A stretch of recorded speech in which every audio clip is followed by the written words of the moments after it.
So I just want to point out. So earlier you were like, who sits around and thinks of these April Fool's pranks? And I want to let you know, you have very creative ways of being irritating. So that shouldn't have been too big of a stretch for you. I'm not sure what you're talking about. I'm one of the least irritating people I know. Case in point. Me being the least irritating person I know? Could be. Oh. No, I've never heard that from anybody else but you. I find that difficult to believe. Common things I hear is you're such a joy to be around. Yeah. You make my life better. Right. And I like talking to you. You make my life worth living. There you go. Yeah, that's given. Obviously. So, yeah. Right. Thank God you're on this podcast, Mark. Right. I know it's only a matter of time before you don't need me for my equipment and you're just on your own. But I appreciate you. Speaking of, can I take the mixer home this evening? Just, for maintenance purposes. I feel like that's a power move.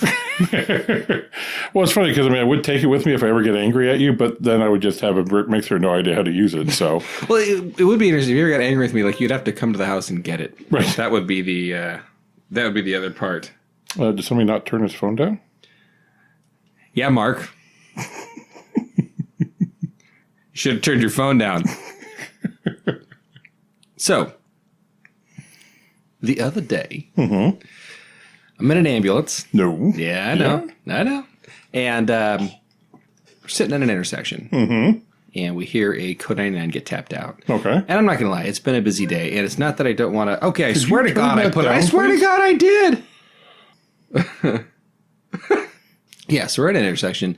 And we hear a code 99 come down. Mm-hmm. And here's the thing. It's not that I don't want to help people, Mark. I was just tired of helping people that day. Well, and the thing is, it's not so much I don't think that you didn't want to help somebody. Yeah. It's that you didn't want to document the code afterwards. Absolutely. And I'm sitting there, and so my brain naturally wants to believe that I'm not the closest unit to it. Mm-hmm. Not only am I the closest unit to it, I am ridiculously close to it. To the point my partner, so it comes out, it's a store. I won't say what kind of storefront it is. My partner hears it and goes, that's that one right there. And I go, no, it's not right there. As I look out the window, I'm like, no, that's not it. Oh, yep. Yeah, it is. Yes, it is. And so you could literally go in reverse and be there within a minute. Honestly, we could have parked the ambulance and walked. we really could have and still made scene time. Right. So we pull in and there's some people walking out the front of the storefront, some employees, and they're looking at the ambulance like, I wonder why that thing's here. And then all of a sudden, they kind of look over and see at the other part of the store, there's someone waving us down, and they start pointing over there. Well, what had happened is this another employee was doing his job and had coded right then and there. Mm-hmm. And another employee saw it, went over, called on his cell phone, called 911. No one else in the store had any idea. So they're doing CPR on their buddy in the back corner. Yeah, there's one guy. The only one that knows about it. Yeah, and we pop in, and so it was quite the surprise to the rest of the store. Mm-hmm. That was an interesting one too, because what happened was where he had fallen, he was actually underneath a vehicle, and so we actually had to drag him from underneath the vehicle. Basically, the way the shop was set up, he was on the other side of the vehicle. We had to drag him from underneath the vehicle on out. So that was he on one of those creeper things to make it easier? No, no, he wasn't. Quite frankly, I just would have pushed him from one side to the other. Although I think you'd have to take him off the creeper if you're going to do CPR on him, because it'd be like, every time you did compressions, the thing would shoot up from underneath you. He's a firefighter just going around in a circle doing just compression. I couldn't shock him because I couldn't catch up long enough to get the pads on. The guy that's in it, like, can we stop? Can we stop? They told us not to stop compressions for anything, man. By the time we're done with our second round, we're at the hospital. Exactly. Then you got to walk back and get the ambulance. That's the worst part. So, welcome to Medical Stuff. My name is Mark Claire Frankham, and that is Chris. What do I use the epi for? Finkston over there, man. How are you? I'm doing okay, man. Good. I'm doing well, too. It's been a busy week.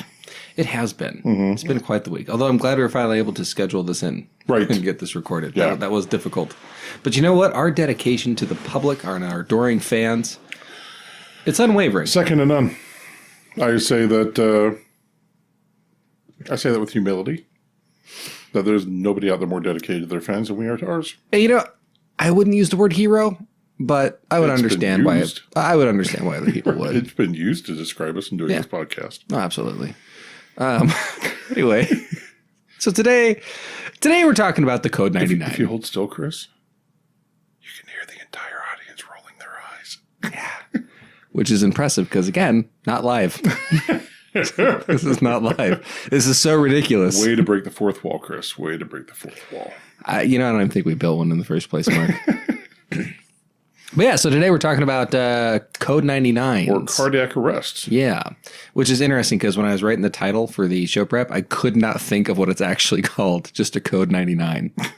That's all I could think of. And it's not necessarily called a Code 99 everywhere. No, it's not. It's common in our area, and I believe it harkens from a day when most of the radio lingo referred to codes, depending on the type of call that it was, Code 99 being the cardiac arrest. I couldn't tell you what any other type of call is. Well, there was a time when everything was done by, rather than using plain English, all the radio traffic was done either by 10 codes. Right. 10-4, 10-6, 10-7, 10-9. 1020 is your location, right? 1020 is your location, or what's your 20. Yep. 10-4 was, you copied what was being said to you. 10-4, good, buddy. Mm-hmm. We used to use some 10 codes where I worked in Oklahoma, and it's been a long time. I think 10-6 meant you were busy. 10-8 meant you were back in service. No. But you could almost have a conversation using that. Some places use 12 codes. Oh, boy. Some places use signal codes. They're like smoke signals? Or? Yeah, so the dispatcher go outside. No. Like on where I worked in Oklahoma, we had a Signal 3, which was a... let's see, Signal 3 was, I believe, a psych patient. Signal 30 was a traumatic death. Ooh.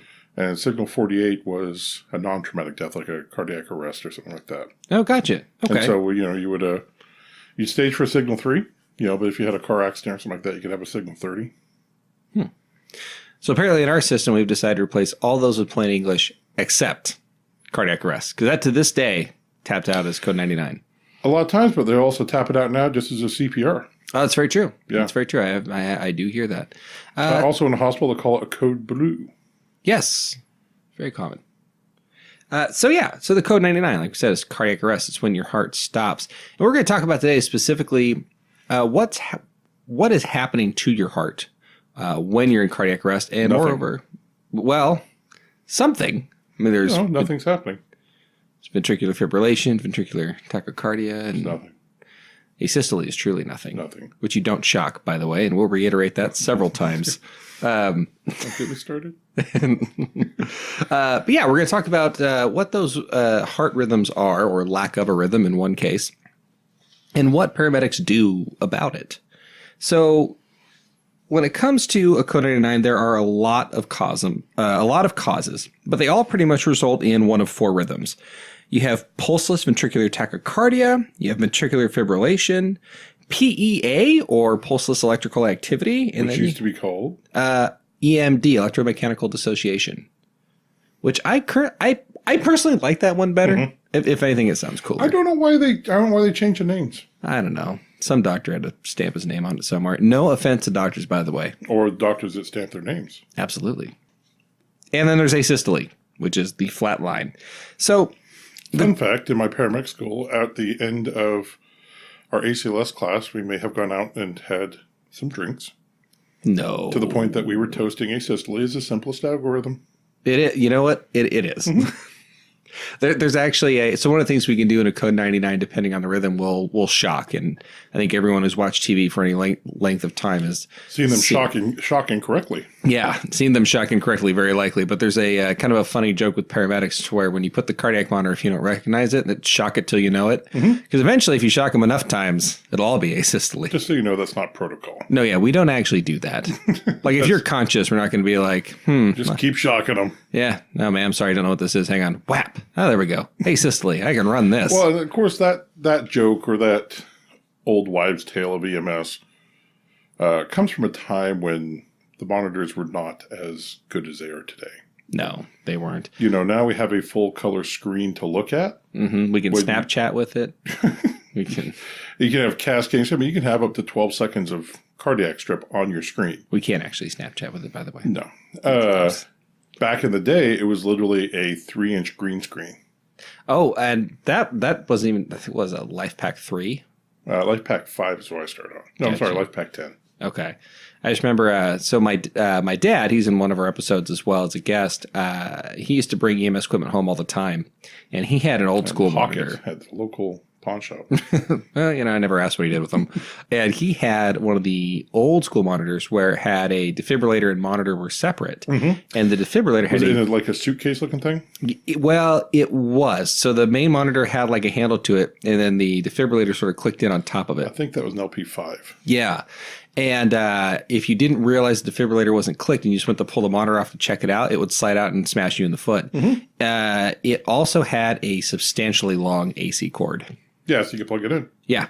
Yeah. Now it's all done off batteries. Right. Yeah, you just have to find an outlet. I will say the LifePak 10, although it had its limitations, I did like the LifePak 10. A, 3 batteries. Oh, so nice. you knew when you were running out of power. B, man, you couldn't break those things. You could drive an ambulance over those things. That's a very specific strength test. I did Mark. not do that. But no, I mean, they were just solid. If any piece of equipment needs to be solid, it's your cardiac monitor. So it's like you could drive the back left outer dually of an ambulance right over the one of those Multiple things. times, in forward and reverse. So the goal for healthcare providers during code is to identify which one of those 4 rhythms I mentioned the patient is in, and we treat accordingly. The rhythm's going to dictate which drugs we use and if we shock the patient or not. We're also going to look for treatable causes as well, because on a lot of these rhythms, the treatment is fix the cause. Right. If we can find the cause. So in a normal functioning heart, so it's kind of important, we're going to talk a little bit about the electrical wiring of the heart, if you will. It's very important. So if you want to learn more about the heart, go back to our cardiovascular episode. Yeah, well, you do cardiovascular episode. Pause now. Go listen to it. We'll wait.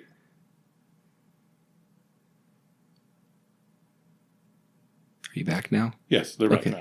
Perfect.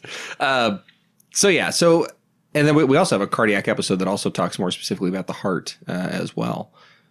Or did we post that one or no? That's cardiovascular. Well, we did cardiovascular recently, and then there was one we did way back. Oh, cardiology. Yeah, cardiology. Yes, we did. Yeah, so there's also cardiology one, but I don't think... think... That's what I was talking Ah, about. gotcha. But I don't think we covered the electrical system in either. No, we really, just briefly. Yeah. And so we're going to kind of briefly cover it again because it's very important to these rhythms and how the heart works. So your heart runs off of electricity. It's wired. And the cool thing about muscle, if you've ever seen like the the frog legs example, is if you stimulate muscle with electricity, it contracts. This is how your muscles contract throughout your body, not just in your heart, but in your heart in particular.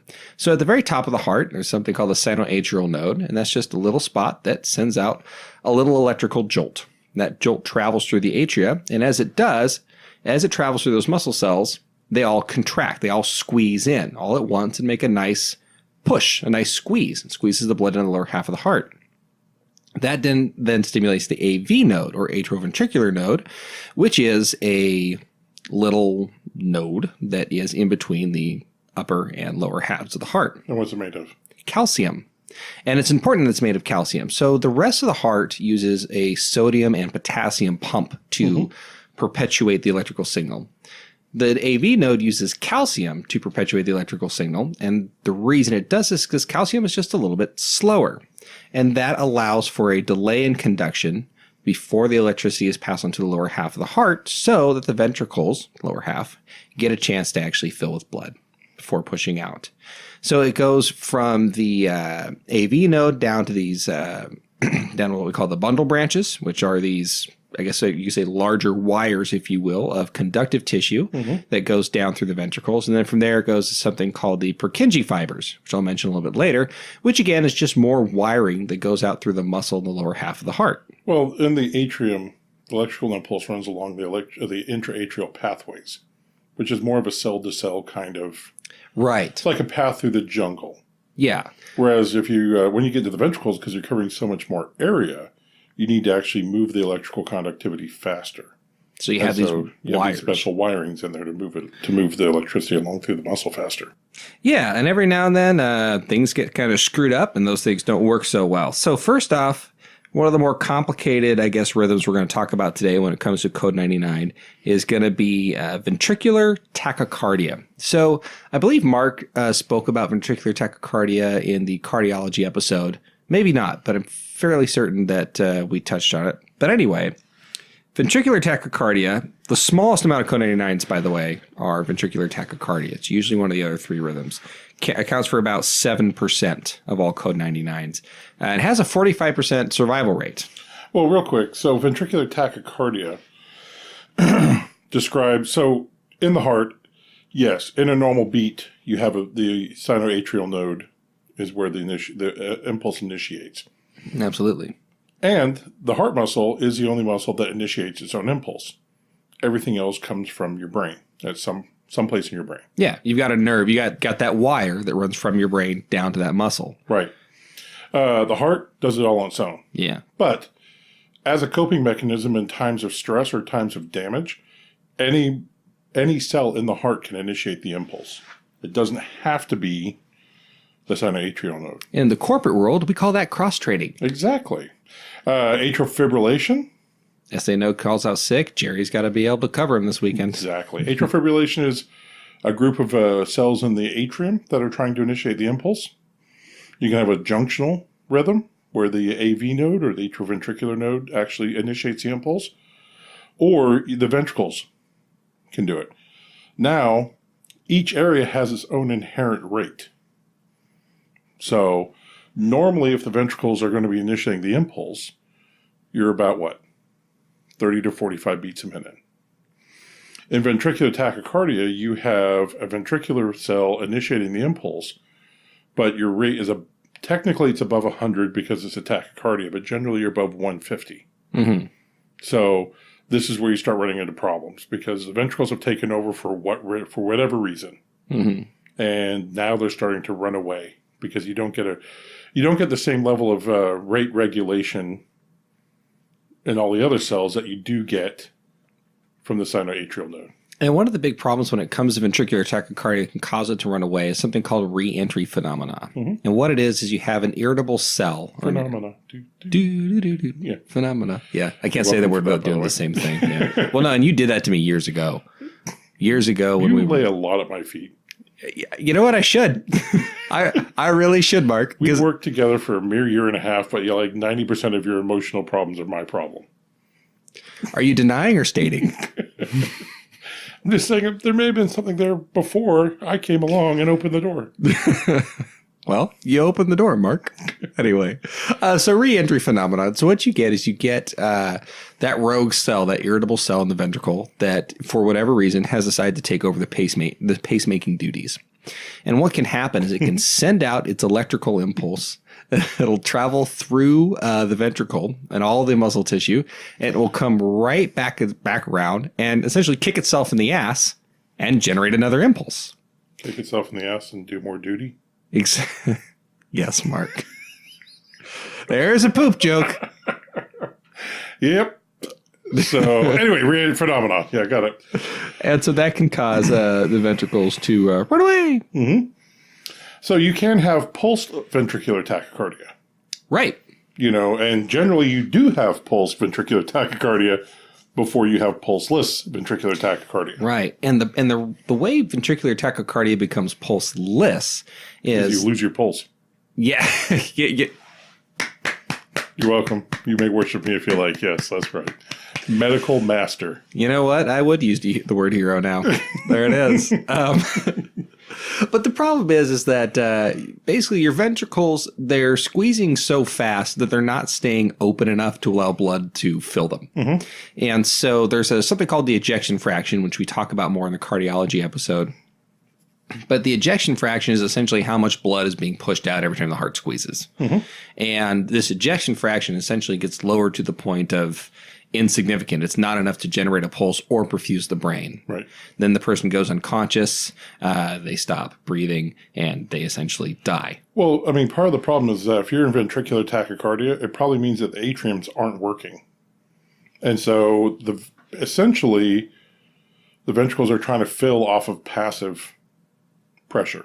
Yeah, and it's just relying on essentially gravity to pull blood from or the suctioning of the ventricles, but it's just happening so fast they don't fill up all the way. Right. And so your heart at that point might as well not pump at all Right. Because it's not getting blood anywhere.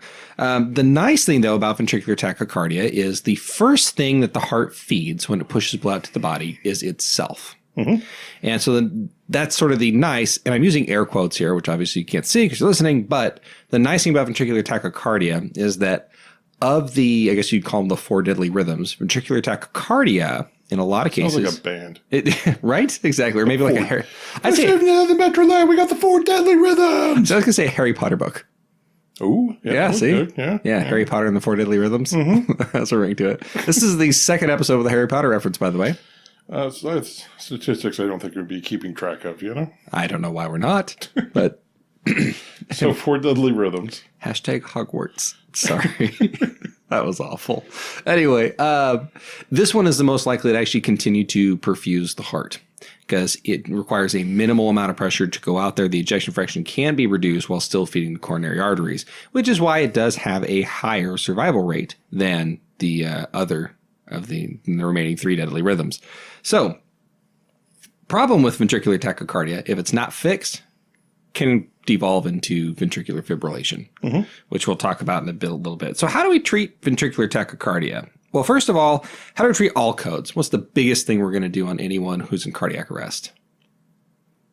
Are you asking me? Oh, yeah. Oh, sorry. I would hope you would know.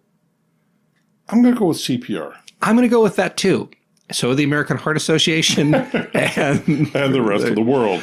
So this will be the part in the show where I will, if you have not, go find a local CPR class, whether it's layperson CPR or if you're a healthcare provider and you don't feel confident in CPR, go get confident in it. Mm-hmm. It is one of the defining factors in whether or not someone's going to live through an event like this or not is good chest compressions and early defibrillation. And the thing is that anymore, the CPR is being taught to citizens.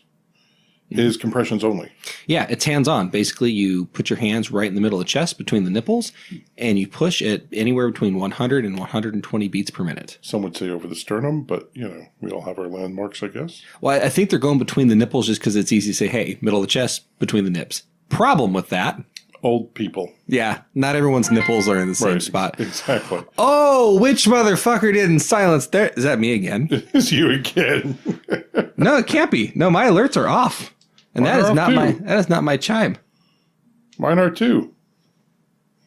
I'm just saying there's a history here for one of us. And there's not for the other one. Yeah, I think you're looking too far into this, Mark. Anyway. Different kind of cardiac arrest. You're in ventricular tachycardia, you can degrade into ventricular fibrillation. Right. So, again, how do we treat these? CPR. Compressions are being taught. In fact, a lot of 911 centers anymore, if they give you instructions over the phone, it's compressions only, including the county we work in. Mm-hmm. Compressions only CPR. So you don't have to do mouth to mouth, they've found. Yeah. And what these compressions do is you're essentially manually beating the heart. You're squeezing the heart between the back of the patient and their sternum, and you're just trying to push out that blood is what you're trying to do. And what they found is that start compressions and just continue them. And don't stop. Because when you stop, you lose a lot of pressure. It takes time to build back up. Exactly. So you got to keep that pump going. So there's obviously that. The other thing we'll do for ventricular tachycardia is apply electricity. Mm-hmm. I don't know if you want to talk. Okay. So this is when you're going to shock. So there's only, of the 4 deadly rhythms, there's only 2 rhythms that you shock. And when you use an AED, which you'll learn about in your CPR class, these are the only 2 rhythms that are shocked. And it's VFib, which we'll go over, and ventricular tachycardia, or VTAC. My daughter made me stop watching medical shows. You know what? Because of people shocking asystole. Yeah. I can imagine that those shows... I can imagine those shows become less fun to watch around you. Mm-hmm. So what you're trying to do when you defibrillate somebody, is you're actually trying to stop the heart. We're not jump-starting the heart. Not at all. Unless you're Jason Statham in one of his movies where he's trying to get adrenaline to kick in, so he's shocking his heart with 2 jumper cables. I actually really liked that movie. It was kind of dumb, but I liked it because it was... you're trying to actually physically... The heart, for when you're shocking, the heart is in a rhythm that is not compatible with life. Mm-hmm. And so you're just like you hit Control-Alt-Delete on your computer, you're doing a Control-Alt-Delete on the heart, and you're stopping it.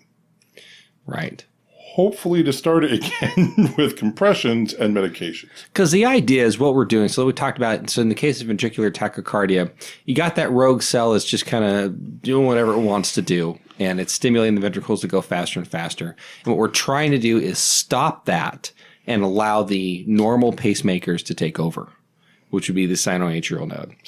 Stop it. Naughty. Stop it. So there's electricity. The other thing we're going to do, though, is there's also drugs we're going to give. We're going to give them intravenously, although there were... Intravenously? Intravenously, or through an IO, which is an interosseous, which is a needle, large needle, that we actually drill right into the bone. Certain bones. Yeah, well, you're going to do it. You're going into the bone marrow areas. Yeah, we don't just like pick the skull. Yeah. There's a good place to do it. A lot of blood, too. Look at that. Yeah. No, you actually can go in the top of the knee. You can go into the sternum, and you can go into the humeral head.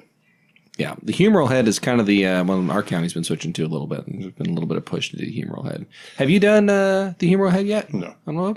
I will say I've done 3 of them now, because I walk in and, hey guys, how can I help? All right, let's get an IO on the humerus. I'm like, well, okay. Let's go for it. The only thing I don't really like about it, it's a really busy area during a code to be right up there. Right. That being said, I've started IVs in arms that were less than a foot away, so not a big deal. So flows a lot better. Does it really? Yeah, out of these last 3, it flows almost like an IV. I'd actually say like a smaller bore IV. You can actually leave the bag open and it will drip, as opposed to the leg. In some cases, they drip, but they require a little more pressure sometimes, I think, to get them in. So, I liked it, but anyway. Thank God. Yeah. So, real quick, back to electricity. Oh, okay. Back in the day.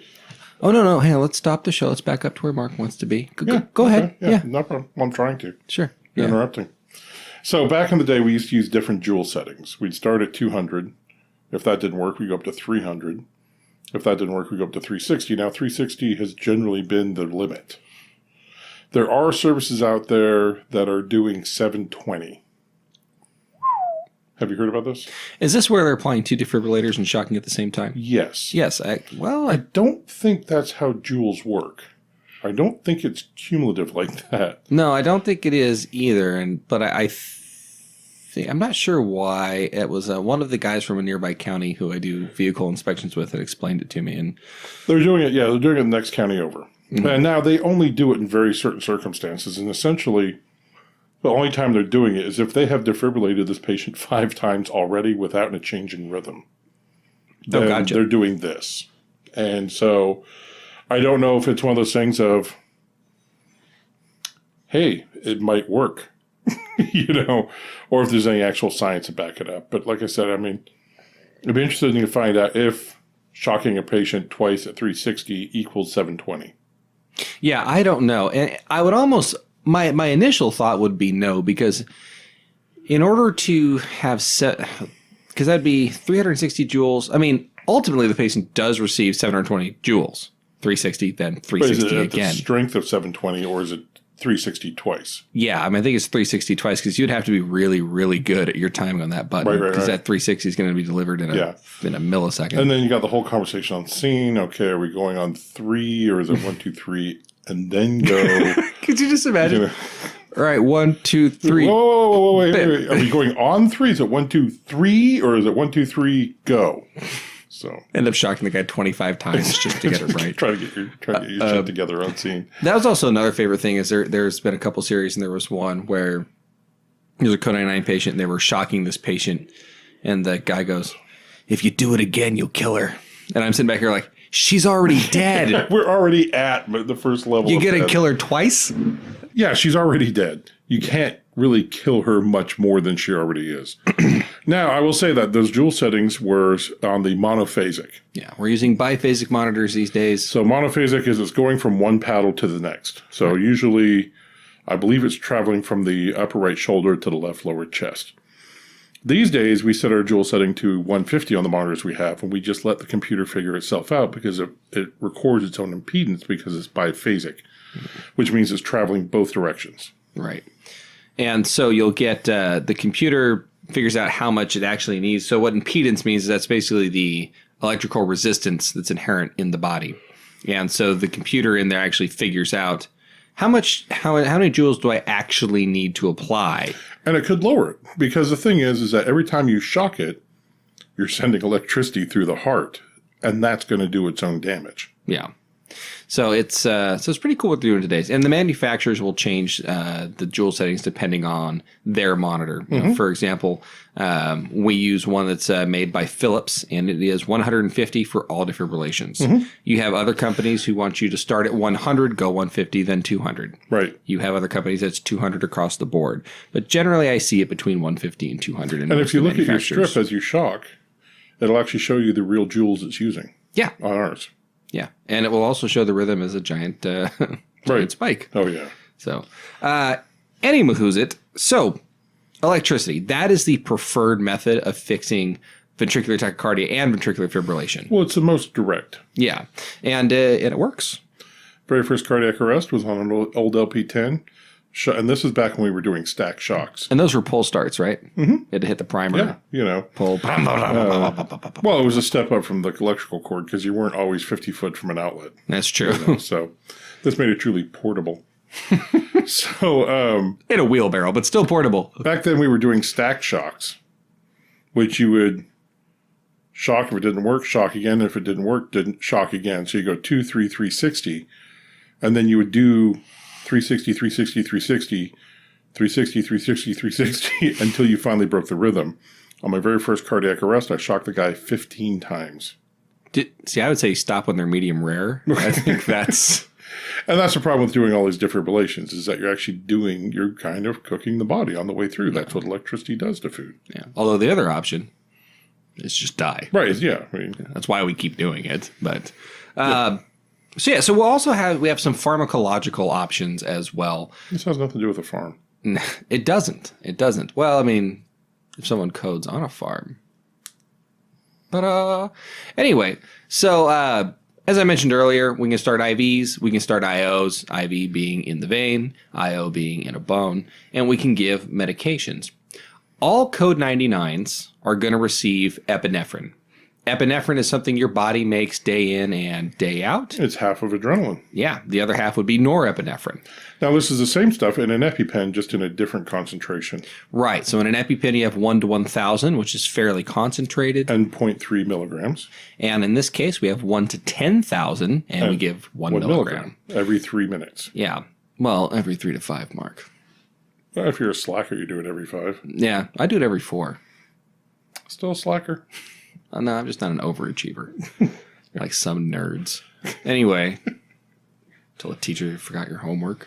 Anyway, so we can give epinephrine. So why do we give epinephrine? Well, we talked about this in our cardiology as well, but epinephrine is something your body uses to increase the rate of the heart. And it also increases the contractility of the heart. It's how hard it squeezes. It's also a vasoconstrictor. Right. And so if you're talking about a heart, for VTAC, in the instance of VTAC, what we have is we have a heart that's beating too fast to fill with blood. And so while one concern could be that, okay, well, epinephrine is going to increase the irritability of the heart cells and cause them to want to continue to beat fast, it's also going to cause those heart cells to squeeze harder. Right. And so you're going to get a greater ejection fraction. And also because the container, being the blood vessels, is now smaller. Well, we talked about this in the cardiovascular system. You need a good pump. Yep. You need a good container, and you need a good fluid level. And so what we're doing is we're going to shrink the size of that container and make the pump harder. Right. So it has a smaller container to fill, and it has a better pump to do it. Well, and as any mechanical engineer will tell you, that if you use a smaller pipe, you'll increase the pressure of the flow. Other medications we'll give, and I actually put this in the show prep as amiodarone first, just to see if it would irritate you, because I know you're a medicated. It does just hearing you say it. Yeah, right. So amiodarone. Amiodarone is one of the medications we'll also give, and it's an antidysrhythmic. So in short, What amiodarone does is it lengthens repolarization. Repolarization is the process of heart muscle relaxing. It's resetting and getting ready to fire again. Well, as Mark mentioned earlier, your heart muscles and the heart cells use a sodium-potassium pump to do this. Well, if a heart cell has recently contracted, it actually cannot contract again until it's relaxed. So sodium-potassium pump. You have sodium outside the cell and potassium inside the cell. And when stimulated, or actually when they switch, that's what creates the electrical current. It causes the contractility in the heart. Right. So what you're talking about repolarization is those, sodium's outside, potassium's inside. God, I hope that's right. They switch to cause contractility. Well, to relax the heart, they have to switch back, and that's a repolarization. And so what amiodarone does is it slows down that switch. So if you have your ventricular tachycardia where it's beating really, really fast, what amiodarone is going to do is it's going to make that relaxation phase take longer. So the heart muscle cannot contract again until a certain amount of time has passed, slowing down that rate, allowing the ventricles to open and fill, in theory. That is what it's designed to do. Lidocaine does something similar. Right. Well, it kind of takes a... Go ahead. Oh, sorry. So what lidocaine does is it's the same concept, except it specifically impacts the Purkinje fibers we talked about earlier. Lidocaine prevents the Purkinje fibers. It reduces the Purkinje fibers' automaticity, which is their ability to do that switch. Mm-hmm. And so it specifically targets those. With the Purkinje fibers not being able to transmit electricity the way they normally would, that's going to help slow down this runaway rhythm. So Chris mentioned earlier about how he put amiodarone first just to make my eye twitch. For a number of years now, there's been a debate about which is better, lidocaine or amiodarone. Lidocaine has been around for ages. This is in the same family as Novocaine, or xylocaine is what it's also called. And when I came out, we didn't have any, little upstart amiodorones around, running around. We had lidocaine, and I personally prefer lidocaine. There's a couple reasons. One, I've seen it work a bunch of times. Oh, yeah.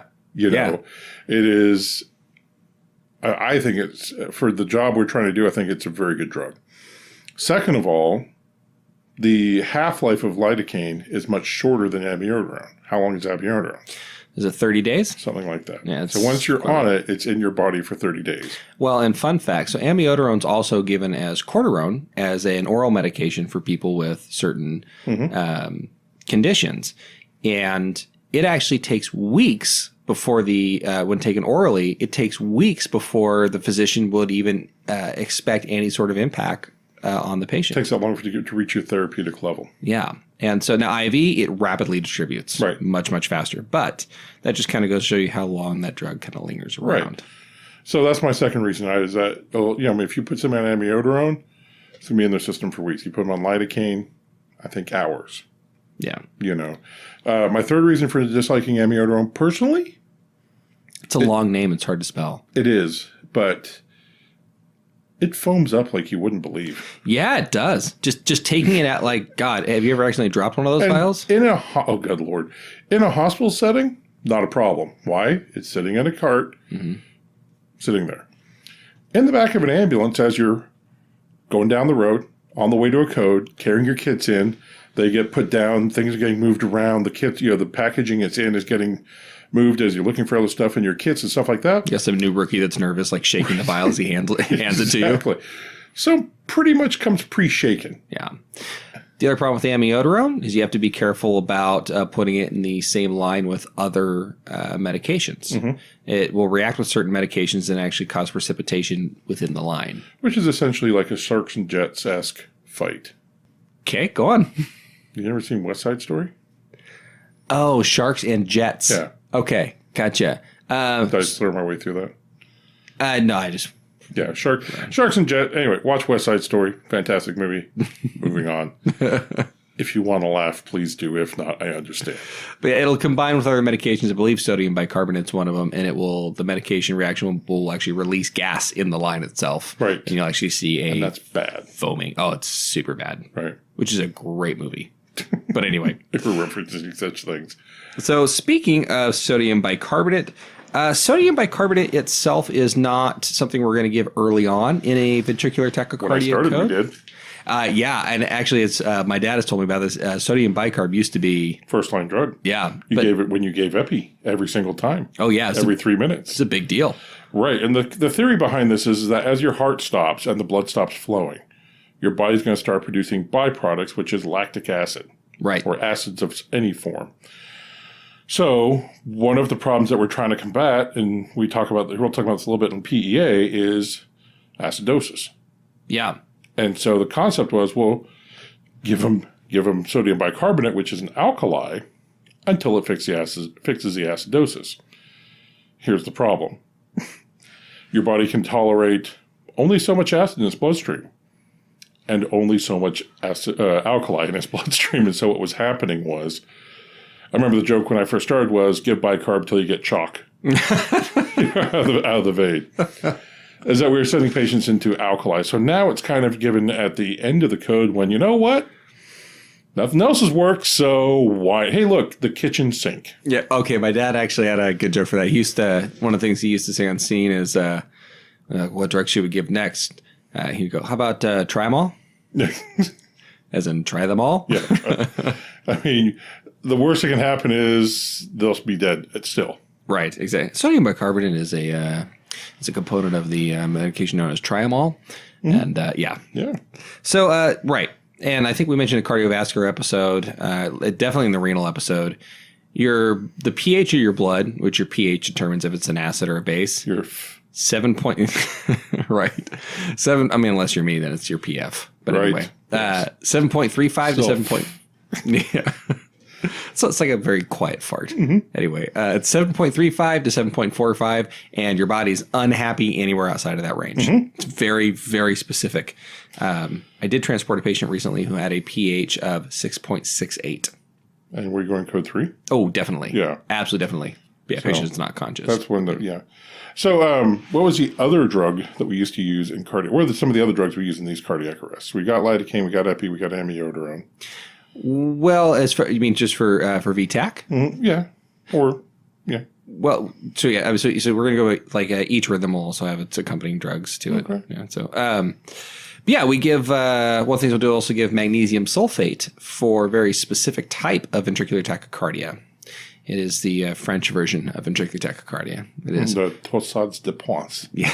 And basically, I believe that means turning or twisting of the points. And so when you look on an EKG, ventricular tachycardia essentially just looks like a bunch of wide spikes all in a row. Well, in torsades, in a normal ventricular tachycardia, what we call a monomorphic ventricular tachycardia, all these points look identical to one another. You can't tell them apart. Kind of describe it as a sawtooth rhythm because it looks like teeth on a saw. Yeah, it absolutely does. And then torsades de pointe. De pointe. De pointe. I put that way out. Monsieur, that is a torsades de pointe you have there. Croissant. Go ahead. French fry. I don't know. All right. I sound like Dracula right there. Anyway, torsades. Go ahead. Torsades. And so torsades is something that's often caused by, I believe, a tricyclic antidepressant overdose can cause torsades. Well, yeah. And then it's also a lot of times due to things like, I believe, R-on-T. Right. Will result in torsades. But anyway, and this looks a little bit different on an EKG. Basically, you have sort of this pattern of the points are kind of large, and then they invert and become a little bit smaller. So what you'll see is kind of, rather than kind of a rounded sawtooth you see in VTAC, I've often seen it as more of kind of a straight up and down peaks and valleys sort of thing. Yeah. And they'll get taller and taller and taller, then shorter and shorter and shorter, down to almost a systole line, and then back up to taller, shorter, and all the way around. And so in that case, we'll give the electrolyte magnesium sulfate. Right. So what was the medication we used to give in between lidocaine and mag? Bertilium? Yeah. God, I did. Well, you just pulled that one out of the back. Yeah. The little guy in your head had to blow the dust off that file. If you guys could see the look on my face when I said that, one eye was about to escape my skull and the other one was sucking back in. And I'm not sure why, but I was thinking really hard. So, beryllium, why don't we use it anymore? I have no idea. Because we ran out of natural stores and it's too hard to synthesize. Fair enough. Yeah. Did it work well? Yeah. I mean, the thing was it came after lidocaine, shock, tube epi shock, little shock, big shock, mega shock, which was your magnesium. God, that's hard to remember. I'm glad they simplified it for us new kids. Really? That's tough for you to remember? Little shock, big shock. Come on. It's like a Dr. Seuss book. Shock. Yeah. Tube, epi, shock. Red shock, blue little shock. Little shock, big shock, good Lord. One shock, two shock. Red shock, blue shock. So, these are, again, some of the medications you're going to give in these situations so that trying to make the heart more accepting of the electricity. So ventricular tachycardia, that was it. So ventricular fibrillation, this is the other shockable rhythm. So what's going on in ventricular fibrillation is the lower half of your heart, likely the whole heart, has really no organization whatsoever, but the cells are still firing. However, instead of, because like Mark mentioned, each one of these cells has the capability to generate its own impulse. And typically... But the question is, do they have the desire? It depends on their motivation.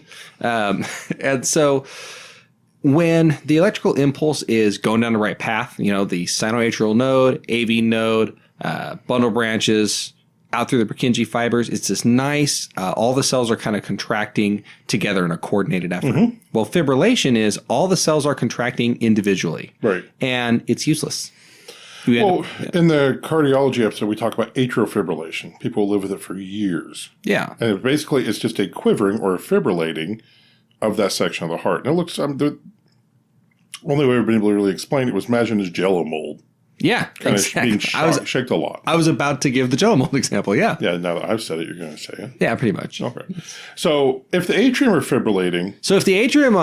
Oh, sorry, go ahead. So if the atrium are fibrillating, it's not good, but it's not going to kill you necessarily right now. If the ventricles are fibrillating, you're dead. Yeah, because no blood's getting out anywhere. Mm-hmm. It's just a useless wiggle. There's no push at all. Like me dancing. Absolutely. Ooh. It's just a useless wiggle. I don't know if it's useless. I've got a use for it. Anyway, moving on. So what can cause VFib? Well, just about anything. It's actually been theorized, I suppose, that as your heart dies, sooner or later, it's going to fibrillate to some degree. Right. That's just kind of something one of that the phases happens. It passes through. Yeah, absolutely. So anything that can cause your heart to stop or you to die can essentially lead to fibrillation. Now, there are some other things that can cause ventricular fibrillation that are worth noting. So earlier I mentioned RNT phenomenon. Mm-hmm. Now, RNT phenomenon can cause ventricular tachycardia, but it can also cause ventricular fibrillation. So RNT, if you look at a cardiac rhythm, a normal cardiac rhythm, Google it, you have a big spiky thing. Yes. Right to the left of the big spiky thing, you got a little bumpy thing. So the little bumpy thing is the atrium depolarizing. And that's called the P wave. Right. Depolarizing is essentially the electrical process of contracting. Right. The sodium potassium pump and activating. So you can see that on there. Activate. The big spiky thing called the QRS or the R wave is the ventricular depolarization. Yeah. And then after that is a T wave, which is the ventricular repolarizing back to its normal state, so getting ready for the next beat. Right. Now, there is a atrial repolarization. It's just lost in the QRS. The QRS is such a more powerful signal that you just don't see it. Yeah. So R on T is you've had your QRS, the big spiky one, and you're in the middle of that T wave, and your heart tries to contract again. So your R wave is on your T wave. And that sends everything all buggered up. Yeah. Well, like we mentioned earlier, only the cell can only contract once it's been through the cycle. So when you're going through that T wave process, some of those cells are relaxed, some of them are still contracted. And what's going to happen is that then if you pull in another R wave right on top of that, you're going to cause some of them to contract and some of them will still be in the relaxation phase. Basically, everybody scatters. Yeah, exactly. And then everyone's on their own different beat. And generally, if you have R and T that puts you into V-fib, it's very hard to get people out of it. Right. It's no good. Another thing that can also put you into V-fib, and this is actually similar to the RNT, if you've ever heard of people getting hit with like a baseball square in the chest, that can cause that R right on top of the T. Because, back in the day, we used to break some of these rhythms, we used to do what's called a precordial thump. So you just punch them. And this is where you see on medical shows where they just start beating them in the chest with their fist. Yeah. God, and it gives the chest. Roughly 25 to 50 joules worth of... in fact, when I started... precordial thump was still in the protocol. That was still in the protocol when I started. Really? Yeah. Are you sure? I'm positive, yeah. Okay. So it's basically you're giving a precordial thump if you get hit in the chest with something, be it a baseball or going fast enough or a baseball bat or something striking you. Oh, boy. So that's some things that can cause ventricular fibrillation. So also, one other thing is, and can cause VTAC, is a heart attack. Heart attack? Where you basically have disrupted the electrical conductivity of the heart because you've killed muscle. Right. And so the ventricles have to take over, or if you do enough, just all the cells try because it's a last-ditch effort. Right. And it's not a very effective one. It's really Bush League stuff. So for ventricular... Oh, Jesus H. Maloney. So for ventricular fibrillation, pharmacologically, we're giving the same medications we would in VTAC for a lot of the same reasons. Epinephrine, we're going to give it epinephrine because, again, we're hoping to get any rate with that heart. And when it does, again, we want to shrink that container and we want to increase the contractility, the contraction force of the heart. Amiodarone and lidocaine are also given for the same reasons. Like we mentioned earlier, amiodarone ultimately reduces the automaticity of the cells, and in a lot of cases with ventricular fibrillation, automaticity of each individual cell is not what we want because that's what's going on right now. And then it's the same story with lidocaine. It's working the same way as it did in ventricular tachycardia, has the same impact for us, which is why we give it. In fact, unless they've changed it just recently, VFib and VTAC, Pulse's VTAC and VFib were the exact same algorithm. Still is. Yeah. Yeah, precisely the same algorithm. So. I'm going to treat one of my codes I went on, firefighter, we all went at the same time, hooked it up. He goes, is that VTAC or is that Torsades? I go, I don't care because it's all treated the same. Right. Well, except Torsades, you are going to want to dump magnesium early. Well, we were right there as we walked in the door, so it was shock. No, well, right, exactly. And he converted. Oh, so not even a chance for mag. Nope. Mag's kind of, I've hung mag once. And that was with OLMC for a preeclamptic patient. Yeah. And other than that, never touched it. To learn about preeclamptic patients, check out our OB-GYN episode. Right. It's kind of fun doing that. Well, it is. And yeah, it's good because, we do touch. That's the hard part about, podcasting about medical stuff is everything's interrelated. We've talked about this before. Mm-hmm. And so to hear about the interrelation between but yeah, but listen to all of our other podcasts. Yeah. Well, no, these systems are not standalone. Yeah. But we don't have time to cover every aspect of every one each episode. So it's just there. I do. Chris doesn't. Well, it's been one more. So after VFib, right? Yeah. We're going to Pulse's electrical activity? Yeah. Or electromechanical dissociation. Yeah. Yeah. So Pulse's electrical activity, what this is exactly what it sounds like. You have electrical activity on your okay, so technically VTAC and VFib are electrical activity, Pulse's electrical activity. But they're rhythms that are not conducive to life. Right. In PEA, the rhythm you're seeing is a rhythm that is conducive to life. Yeah, we're talking about the rhythm on the EKG, by the way. I know we've said rhythm a lot, and I assume everyone would know what we're talking about, but just in case you don't. Right. It's a cardiac rhythm. And so it looks like it should have a pulse. It's a sinus rhythm or it's a narrow complex as opposed to VTAC, which tends to be the QRS is very wide. Right. In PEA, you're going to have more of a narrow complex. And so you look at it and you think, that should have a pulse.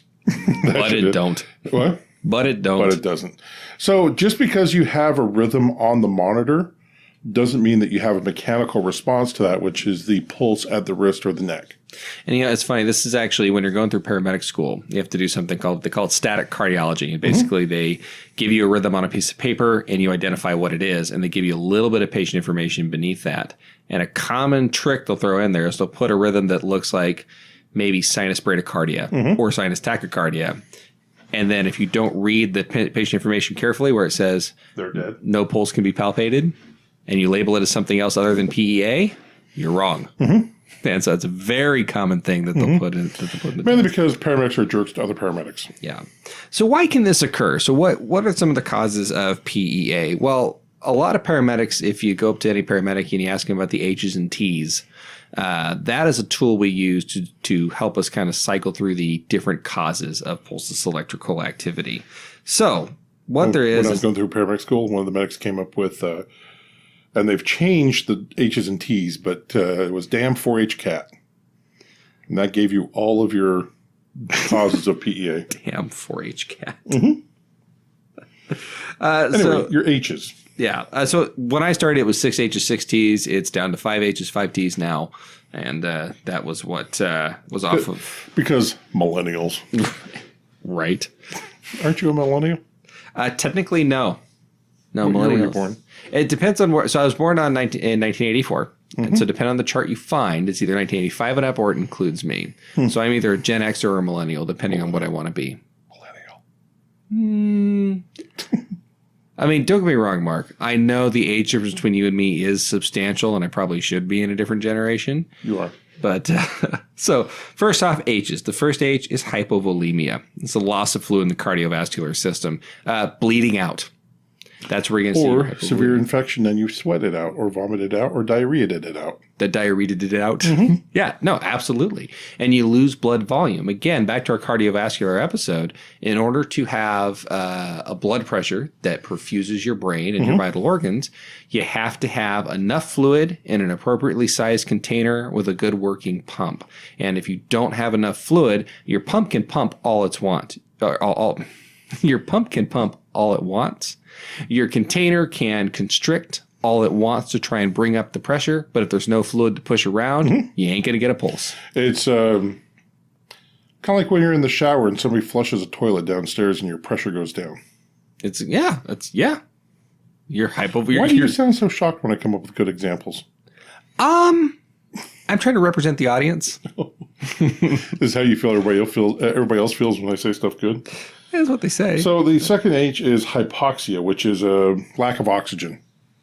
So, yeah, you can pump all the blood around you want, but if it doesn't have oxygen hooked to it, it's pretty useless stuff. Yeah, you need oxygen, you need sugar. And that lack of oxygen can eventually affect the pump and its ability to pump, and there goes your pulse. Right. So the other H is hydrogen ion, but that's basically references acidosis. So pH stands for power of hydrogen, and it's basically how many hydrogen ions are attached to a molecule. Did you just make that up? No. Really? That's exactly what it's for. Really? Yeah. Not No, not pho. Pho is completely different. That's a delicious soup from a Vietnamese restaurant. Yeah, very true. But it's funny. I did not. I think it was actually you that turned me on to pho. Yeah, because I remember. I think you just brought some to the office. Probably. That was really nice of you. I met a guy. I was talking to a guy at a Vietnamese restaurant that I got my pho from for a while. And I go, and he was fairly new. He'd been there a couple months. And I go, how do you like working? He goes, oh man, the food's amazing. He goes, the only problem is I really can't call in sick anymore. Because I'm eating pho like 5 times a week. Right. That H is hydrogen ion. Just remember about acidosis. So earlier we talked about sodium bicarbonate and how that can be used to... What does it stand for again? What's that? Power of hydrogen? Power of hydrogen, yep. By the power of hydrogen. I declare thee acidotic. But yeah. And so the acidosis also is not good, and it can cause irritability of the myocardium, which is the heart muscle, and it can also reduce contractility of the heart muscle as well, to the point that, again, the pump is not pumping the way it should, and you lose your pulse. But you still have electrical activity. So next one is going to be hyper or hypokalemia, which is high or low potassium. They call it kalemia because the elemental symbol for potassium is K. Right. Yeah. This is why my daughter in high school, if I ever answered her K on a text message, would send me back potassium ? She's your daughter, dude. She is really my daughter. Every ounce of shit she gives you, you deserve. Oh no, absolutely. Yeah, no, because I've done it to her. Yeah. The things you were talking about earlier about how I can irritate people. Mm-hmm. Yeah, she's been the brunt of that for 19 years now. Yeah, and she still loves me, I hope. I'm sure she does in her own way. Yeah. So high K can include taller or peaked T waves. And low K will be flattened out T waves. Yes, you need potassium. If you have too much potassium in your bloodstream or in your body, it's going to cause conductivity problems because there's not enough places for it to go, but it's still going to try and act. If you don't have enough potassium, then you don't have enough potassium to run the sodium-potassium pump to get contractility in your heart. Yeah, and that screws you over. And again, no pulse. Right. And then finally, hypothermia.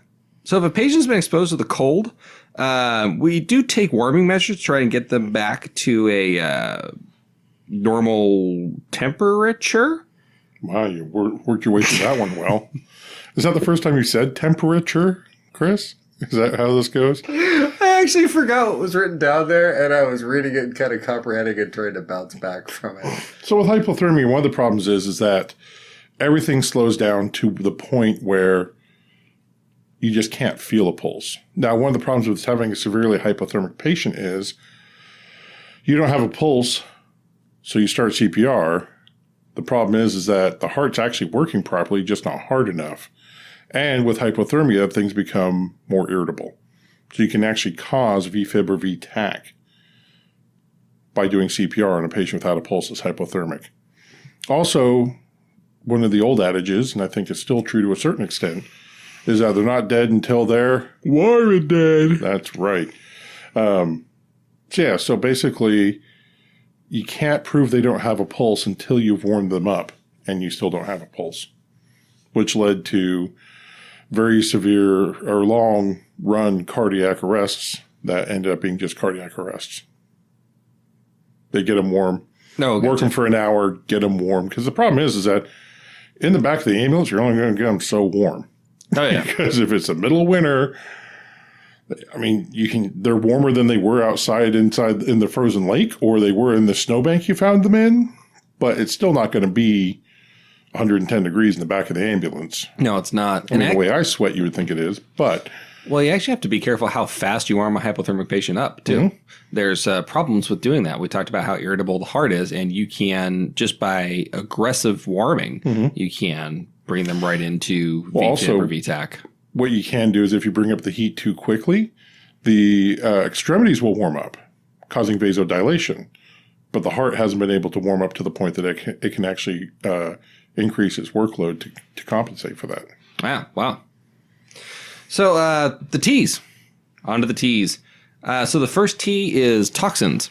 So toxins, what they mean by that is that can be accidental overdose of medication, intentional overdose of drugs, or maybe not an intentional overdose of drugs, but use of street drugs. And so toxins can be a cause for this. One of the things we talked about before, we have our street drugs episodes, by the way. We have part 1 and part 2. We also have an episode on opioids. A lot of narcotic-based drugs, be it prescription or illegal, have a vasodilative effect. They cause that container, the veins and the arteries, they cause that to get bigger. Well, like we've already talked about, like we talked about in our cardiovascular episode, when the container gets bigger, the blood pressure drops. If it drops too much, you have no pulse, but you do still have electrical activity, hence PEA. Right. And I mean, the thing is, there's also prescription drugs that can cause problems. One of the ones that I don't see as much used these days is digoxin or digitalis. Yeah. And if you got too much digitalis or digoxin, what would happen, Chris? Right. Well, so digitalis is a calcium channel blocker, if I'm correct. And earlier we mentioned how the AV node uses calcium. Well, the AV node would not fire or would not transmit electricity enough, and your heart rate would essentially slow. Right. To the point that you're no longer getting a pulse with that. Right. So, you also have tricyclic antidepressants, which you talked about earlier, which I don't think are as used as much as they were. The strange thing about tricyclic antidepressants is, so they're given to people who were suicidal. Right. And they were terminal at relatively low dosages. So they would get these in like 90, 10 milligram tablets to get them through a month. It's 900 milligrams of medication that literally at like 200 milligrams can kill you. Yeah. So. And how does it kill you? Well, it does the thing, and there's this stuff. So what it does is it causes your liver, in an attempt to process all this tricyclics, puts off severe acid, and it actually sends you into acidosis, which can cause what's called a terminal R, which is actually your ST elevation. And so you actually it forces the liver to put out so much acid, it actually causes a heart attack. Wow. Yeah. That's awesome. I mean, it's not awesome, but that's, I like the explanation there. Stop and move on, man. Just stop and move on. An ST elevation, so earlier when Mark mentioned the QRS complex, there's a line between the end of the QRS complex, which is the ventricles contracting, and the T wave, which is when it relaxes. Well, if that line is elevated above where it normally should be, which would be the isoelectric line, we call that ST elevation. Mm-hmm.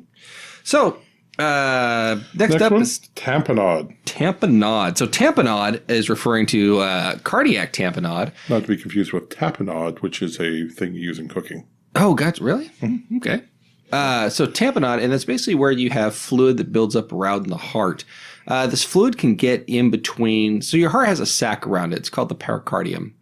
And if you have fluid, like blood, that gets in between the pericardium and the heart, what's going to happen is that fluid is going to essentially cause constriction and squeeze the heart. So the ventricles won't be able to open up and fill with blood. They'll try. How this can happen is you could have trauma to the heart.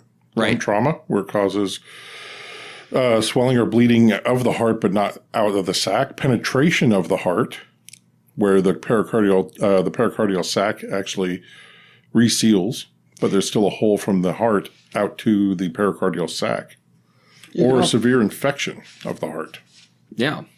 So those are some things that are there, but are difficult for us to really correct in the field. There's one municipality that I know of. I believe it's King County in Washington that actually performs a procedure. Pericardial centesis? Yeah. They're still doing that? I don't know if they're still doing it, but I believe they did. Or it was in their protocol. I don't know how many times it actually happened. It was in the protocol when I started. And I point out to a paramedic and he goes, yeah, it's in the protocol. No, we don't do it.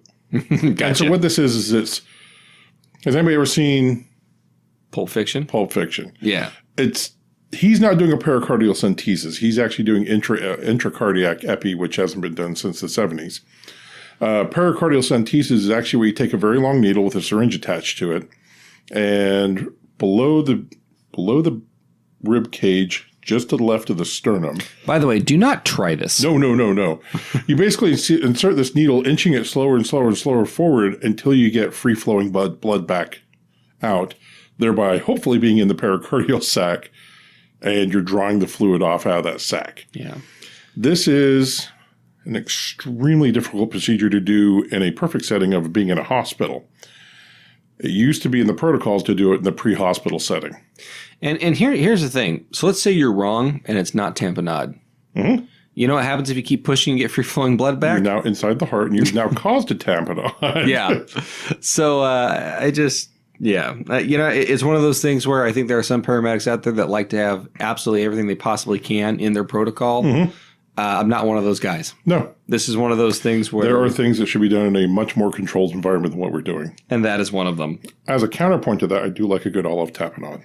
Yeah? Yeah. Well, this would be up one. Yeah. So, tension pneumothorax. It's actually not hard to make. What is it exactly? Well, an olive tapenade would be olives, capers, salt, pepper, a little bit of garlic. And you can do a black olive or a green olive. And... see, olives, capers. Oh, and then sometimes some they have like anchovy. It's just like a chip dip almost. Yeah, it is. Okay. It's exactly like a chip dip. Gotcha. If you go to Fred's, they've got it on their olive bar. All right, cool. Pretty tasty. I'll give it a go. And olive oil. Sweet. Yeah, but you can make it if you buy all those things and have a food processor. Yeah, and I do. So we like to introduce our new show, Food Stuff. So, tension pneumothorax. So that's the other T. That's the T number 3. Yeah, T number 3. 4? 3. T number 3, tension pneumothorax. I hope the listeners are paying more attention than we are. Oh, God. They have to be at this point. That's not a high bar to jump. So tension pneumothorax. So what a pneumothorax is, it's kind of much in the way that you can get blood between the pericardium and the heart. You can get air trapped between the chest wall and your lungs. And what will happen is, just like tamponade around the heart, this air pocket will expand and prevent your lungs from being able to expand. What a tension pneumothorax is where you get so much air, or blood, by the way. Which would be a tension hemothorax. Right. Where it starts to compress, put so much interthoracic pressure that it also compresses your heart. And you get an inability to, your heart again has an inability to expand. Second bonus, it can also cause one of the H's, hypoxia. Right. So you get both those things working against you. I mean, you mentioned it compressing the heart. It's also compressing the lungs. Right. And a lot of times, so very common way it used to happen was back in the days of lap belt only cars. People get into a car wreck, they see it coming and they go, and then they hit the steering wheel with a tremendous amount of force. And basically what it would do is it would actually pop your heart. It was called paper bag syndrome. You pop your lungs? Mm-hmm. Yeah. Yeah, pop your lungs, sorry. Yeah. It's called paper bag syndrome. I was talking about popped your heart. Yeah. I mean, don't get me wrong. So, I mean, there are different ways you can get a tension pneumothorax. But the tension pneumo can also compress the greater vessels, such as the aorta and Or the pretty gooder vessels. The pretty gooder. It's an oversell. But yeah, the aorta, which is the biggest artery in your body, comes right off the heart. Then you have the inferior and superior vena cava going into the heart. So some of the ways we tell a tension pneumothorax is going on is, number one of them, lung sounds are missing on one side. Right. Another way is it'll actually cause your trachea, which is the hard thing in the front of your throat, to deviate. El windpipo. Yes. To alienate our entire Hispanic listenership. So, the windpipe. So yeah, it'll actually deviate that away from the side where the tension pneumothorax is. So, fun fact, Chris, what demographic of people are prone to spontaneous pneumothoraxes? Tall, skinny smokers. Of which you are, how many of those? I'm 2. Right. I'm 2 of those. Just throwing that out there. Every now and then I'll cough really hard, and I do sit there. And I just pop along. Well, in the back of my head, I'm kind of like, I definitely don't think I did, but what if I did? Well, you never know that you cough really hard, you get like a little bit of chest pain. Right. Like just, yeah. Like, I get that. I think, did I do it? Is this it? Is this the time? Did I finally do it? Because that was a coughing fit. I could die. So, your next option for the T's is going to be thrombosis, and this is going to be basically heart-based stuff. This is acute massive myocardial infarction. Mm-hmm. This is where a blockage of a main artery is so bad. What? It's like you said main fart. Well, I was going to say main artery because I was trying to put vein and artery together. Oh, gotcha. So a main artery area. So the thing is about your heart, the arterioles in your heart, is that they're not very big. So you throw clots of roaming around your body all the time. If they get down into these arteries, and there's plaque buildup on the wall, which plaque builds up all over your body over time. The problem is these are so small, this is the first place you're really going to see blockages happen. And if you get into a big enough artery in your heart, it's going to stop your heart. It's going to, because you're basically killing the muscle in that heart. And this is what causes the chest pain. This is what causes the sweating, everything like that. Mm-hmm. And so the final T is also thrombosis. However, this would be like a pulmonary embolism. Which is a clot in your lung. Yeah. And that's going to cause one of the H's, which is hypoxia. Right. So finally, we have asystole. Oh, I'm sorry. So the treatment for PEA. So basically, we go through those H's and T's, and we correct the ones that we can. We can correct hypoxia with oxygen. We can also get control of the airway if there's an airway obstruction. Hypovolemia we can correct by starting an IV, giving fluid. Toxicity, depending on the situation, we have Narcan that can reverse problems associated with narcotics, and then bicarb for tricyclics, absolutely, stuff like that, and those kind of things, and also bicarb again for the other H, hydrogen ion or acidosis. Mm-hmm. It's another thing that can be caused. Aside from that, again, CPR, CPR, CPR, and we'll also give epinephrine. If you do have this PEA, and one of the problems is the size of the container, one of the problems is the rate of the heart, one of the problems is the heart's not pumping well enough, epinephrine can help with all those things. So, the final rhythm, we don't have to spend too much time on it, is asystole. This is the flat line. Zero electrical activity. Oh, he did. Oh, he did. Oh, yeah. I finally found that on YouTube and I watched it. Yeah, it was good. This is the flat line. Yeah. Oh, he gonna be all right. Yeah. We got to make a Letterkenny one. You are fucking up every time someone pushes along. I'm going to shock asystole. Do you want to get striked? I will strike you. Anyway. Asystole, this is your flat line. This is dead. Yes. This is what you do not shock, by the way. Exactly. Yeah. It's because you're not jump starting the heart. So this is flatline. So basically what's happening is your body has gotten to the point that it's just not even putting out an electrical activity in your heart anymore. Your heart's gone. And I will tell you this. Every single rhythm, normal sinus rhythm, which is what we're all in, hopefully right now, sinus tachycardia, VFib, VTach, every single one of them will eventually result in this. Right. Because this is what your body is going to degrade to after VFib, after VTach, after PEA. Yeah. You're going to end up asystole because there's just nothing going on. And the way we treat asystole, again, CPR, CPR, CPR. There was a point there where we were actually trying pacing, external pacing. Oh, that would be an interesting. Except that the problem is that the heart is so messed up at that point, it's just not going to respond to anything. Right. And a lot of times what you have going on with your asystole is the myocardium itself is just dying. And dead myocardium it's not going to transmit electricity. It's not going to receive electricity. And probably, in fact, when I started in EMS, we worked everything.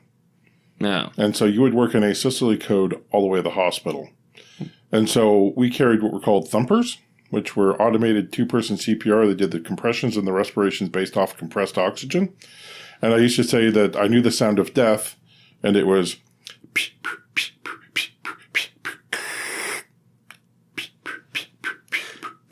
I'm guessing that was the thumper? That was the thumper going on, Anymore, it's been recognized that if you don't get a fairly quick response, you're just not going to get a response. Oh, yeah. And so this comes to the point of the 3 up and out concept. We're going to do 3 rounds of drugs. We're going to get the airway. We're going to try and, do CPR, get a good airway on the patient, get an IV or an IO started, give them 3 rounds of drugs. And if you haven't received any sort of response from that, you're just not going to. No, you're not.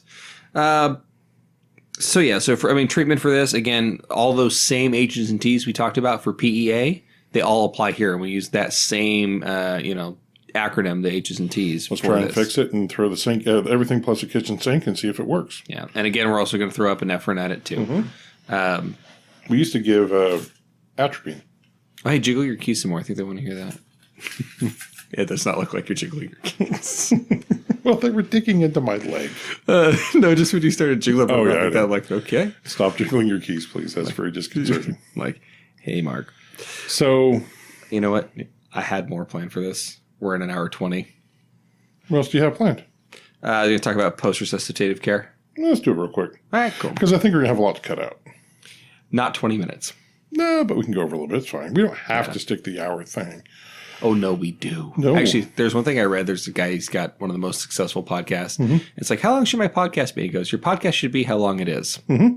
Next question. Right. Yeah. No, you get the information out. Because the thing is, they can turn us off and start us back on at any time. Right. It's not like they're listening to a radio show where they have to hear it now. He says the only thing that matters is if you're selling like a mid-roll spot, roll your mid-roll at what your typical halfway point is, because that's when your advertisers are expecting themselves to be heard. So ROSC.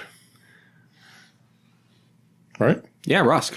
So So what happens in the unlikely occurrence we actually get a pulse back on these people? Yeah, which is getting better and better these days, but most of our codes don't end well. Still a minor. And the problem is that we get a pulse back, but depending on how long you were down and not getting oxygen to your brain, what quality of your life are you going to have afterwards? Yeah. And lately what we've been trying to do is not measure success by getting pulses back, but measure success by discharge. By quality of life at discharge. Yeah. Are they going to walk out? Are they going to be functional? And this is where early. Have you ever run a slumper? Yeah. So a slumper is a person who is pulled over and somebody's driven by and sees them slumped over their wheel. When I started EMS, it was usually, if there was anybody there when you got there, it was because they dropped their cigarette. Yeah. Now it's usually because they dropped their phone. One of the things that I've found is like also a person passed out in a vehicle. Hey, sir, do you want to wake up? We get those calls all the time. Oh, yeah. People driving by. Or a person laying underneath their car. Right. Yep. Yeah, they're working on it. Yeah. I've also woken up people sunbathing. So anyway, slumper. I actually had a slumper in 25 years. I've had one slumper that was actually a cardiac arrest. A little disconcerting of a cardiac arrest because he and I share a birthday to the year. Ooh. Yeah. Fire goes, how old is he? I went, 43.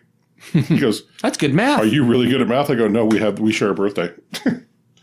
He's 43 because I'm 43.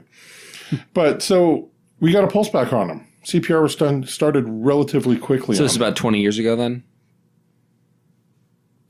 So this is the beginning of the demise of medical stuff. So relatively quick CPR. There was an off-duty police officer that saw it happen. He was breaking into the car when the fire department got there. They were just up the road. This is over at the theaters at Post 5. We got there very quickly, got a pulse back on him, still having cognitive difficulties and short-term memory loss. Yeah. Even after that. So, ROSC, return of spontaneous circulation. This is a good thing. Yeah. In theory. This means we won-ish. Depending on the outcome. We've started winning. So what do we do when we get ROSC? Well, hopefully we take him to the hospital. High five. Yeah. Get a refusal. We fixed the problem. There you go. No, so we're going to immediately assess vital signs. And then... Because we get ROSC, basically, we determine we get ROSC because we now have a pulse. And so depending on what kind of code we ran and what rhythm they were in is going to determine what we do now. One of the things that we started doing, but I think is being dialed back, is hypothermia or induced hypothermia. So what we'll do is we'll try and make the patient colder. And the reason being is because cell death, like any other process in your body, is a metabolic process. And making a patient hypothermic slows this metabolic process. Also, these patients have typically we've been giving them large amounts of oxygen throughout this process, and the sudden influx of oxygen to cells that haven't had it for a while, once the pulse returns, can actually also cause damage to those cells and quicken that metabolic process of cell death. So we keep them a little cold, and then they are slowly warmed up to normal body temperature is the initial plan after that.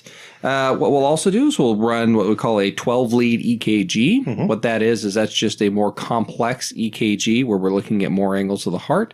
And that's just to determine if they had a heart attack, which is one of those H's and T's. One of the final T's there, thrombus. It's talking about a heart attack. And if they did have a heart attack, which is a fairly common cause for a code 99, then we know we're going to be taking them straight up to the cath lab. And where they're going to try and open up that artery. Right. And get blood flow back to that area. So, yeah. And how effective that is determined, again, by how long they were without a pulse. What we also might do is we might hang a medication or an antidysrhythmic. Like lidocaine. Yeah, or amiodarone. Or lidocaine. Yeah, or amiodarone. Lidocaine. Yeah, and there's amio too. So in the cases of ventricular fibrillation and ventricular tachycardia, let's say we get there on scene and we defibrillate them. We didn't give any medication whatsoever. What we're going to do when they come back, we're going to give them a one-time bolus of lidocaine, and then we're going to re-bolus at the half that dose about every 10 minutes on into the hospital.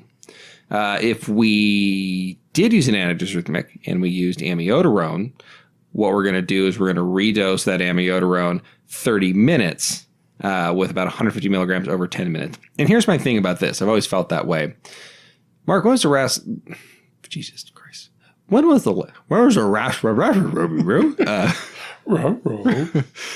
last time it took you 30 minutes to get to a hospital after ROSC?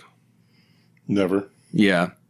I mean, I could see if you're in like deep BFE timber and you got ROSC inside a very difficult like trailer on someone's backyard and there was a dog. The thing is that we work in a system where a majority of our responses are close to a hospital that can handle this stuff. Yeah. We're very resource heavy. But okay, Vernonia. Well, yeah, and that could happen. Yeah. That could happen. So, and if lidocaine was the last antidiuretic that we gave, they're just going to be getting kind of a half dose of lidocaine every 10 minutes on the way into the hospital. Right. If you're really old and you like that kind of medication. So, I remember when we push these medications and everything, but there should also be given, and I think this is what the hypothermia helps address. So what the hypothermia kind of addresses is a chance for the body to figure itself out. One of the problems post-arrest is that although CPR circulates blood to the heart, lungs, central organs, and the brain, you're not really going to get a whole lot of perfusion to the extremities. Right. So as you get a pulse back and the blood starts flowing back to those areas, you get a lot of those toxins, one of your T's, back into the central system, thereby making it harder for the heart to act appropriately. And they could recode. Right.